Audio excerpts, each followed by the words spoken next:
Whether it's on screen or on stage, this New Yorker continues to shine. Yeah, and for one night only, Tony Award nominee Max von Essen performing with the New York Pops, and he is with us this morning. So welcome back, Max. Great to have you here. Thank you. Nice to be here. You performed with the New York Pops before, right? This is not your first time. Yeah. So what makes performing with them so special? Oh, forget it. There's nothing like it. Between Carnegie Hall, growing up as a New Yorker in Queens, Long Island, and then getting to do songs.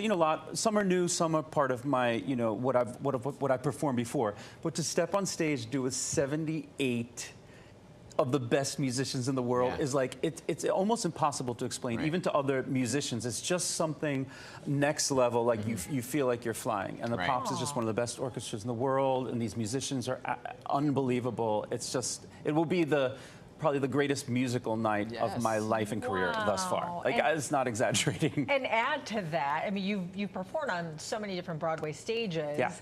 But Carnegie Hall. Come on. It's just, it's iconic, and Broadway, never take it for granted. I love it. But I've been in Chicago, the musical, right now for a year, and 8 shows a week, and it's still thrilling. But you kind of get used to it, and the band is on stage. And normally I think like, oh, this band is so incredible, and they are. But then you step on stage at Carnegie Hall with 80 pieces, and you go, oh, well, Broadway, wow. I don't want to go back to Broadway.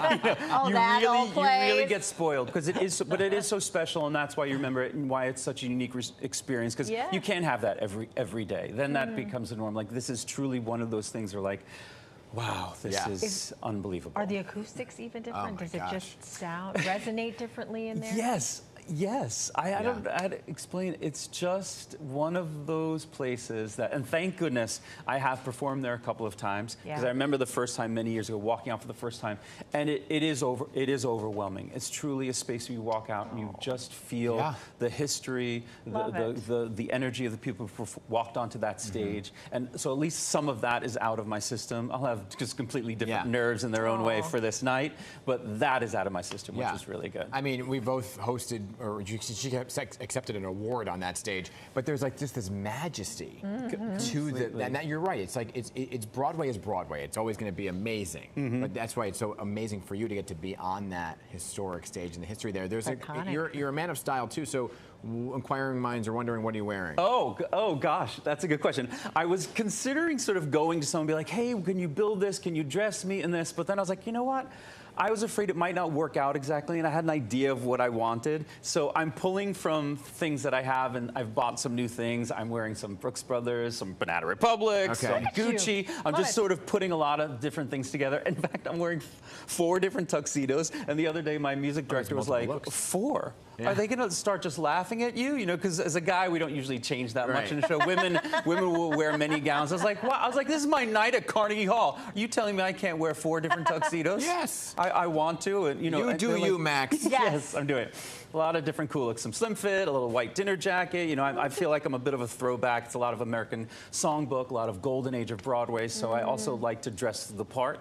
Awesome. Are you singing anything from Chicago, since you are currently playing I'm actually not, but I'm doing a lot of Broadway. And it's interesting. Chicago, as much as I love it so much. It's been the greatest year. I'm still there. They give me a few days off to do this concert. Kander Nebb is no one better than Kander Nebb. But my role as Billy Flynn, the songs sort of it's really essential to kind of be in the moment with the Roxy, with the girls and their feathers. You know the show well.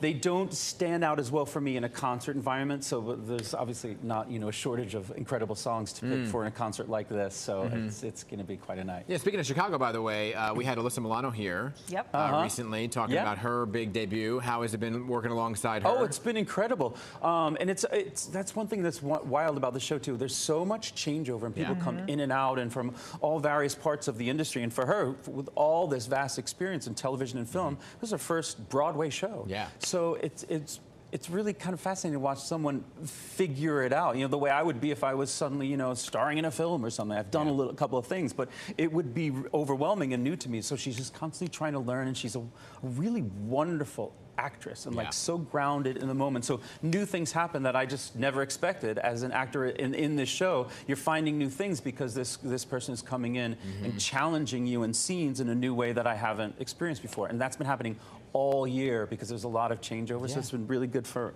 my mind and my keeping it fresh.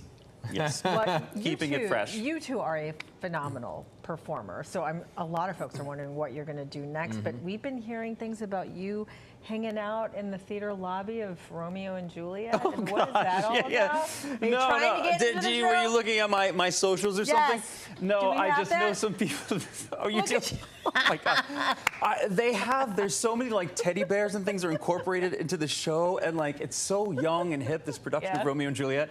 And I've seen it a couple of times, and I was just hanging out one night because there was a social event after the show, and so I ran over there after my show, and their show started a little bit later. So I was like, oh, I guess I gotta just wait. And I was tired, so I was kind of just like taking a nap on one of their big teddy bears. That's funny. But Broadway is just that. It's a community. It's a family. It's singing and acting is what I feel like I'm here to be doing. So being part of that family and that community and jumping around to shows and making friends, it's like supporting each other. It's not just about being on stage is a wonderful feeling, but joking around backstage and seeing your family is 75% of what makes it, such a joy. Awesome. Max, always so great to have you here. Yes. Yeah, Come thank on you back, for having me. okay? Yeah, and come to Carnegie Hall, November 15th, New York Pops. So there you excited go. for you. Yes, remember, he will be performing, like he just said, with the New York Pops one night only, Friday, November 15th at Carnegie Hall. Tickets still available. Yes. Right? Okay, there you go. All right, Max, thank you.